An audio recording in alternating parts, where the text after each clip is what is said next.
অনেক দিন আগে জার্মানির হ্যামেলিন নামে একটি সুন্দর শহর ছিল, কিন্তু হঠাৎ শহরটি ইঁদুরে ভরে গেল। ইঁদুরগুলো খাবার খেয়ে ফেলত, জামাকাপড় নষ্ট করত। শহরের মানুষ খুব দুশ্চিন্তায় পড়ল। এভাবে চলতে থাকলে আমরা বাঁচব না।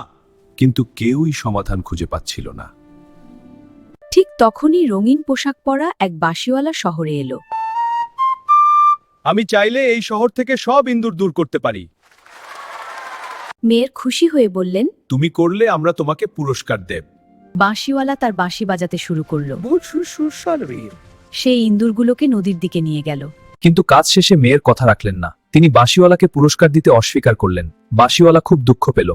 তাই আবার বাঁশি বাজালো বাঁশিওয়ালা। এবার সেই সুরে শহরের শিশুরা মুগ্ধ হয়ে তার পেছনে চলল। তারা পাহাড়ের দিকে চলে গেল। সেই দিন থেকে হ্যামেলিন শহর বুঝল, কথা দিলে কথা রাখতে হয়, না হলে বড় ক্ষতি হতে পারে।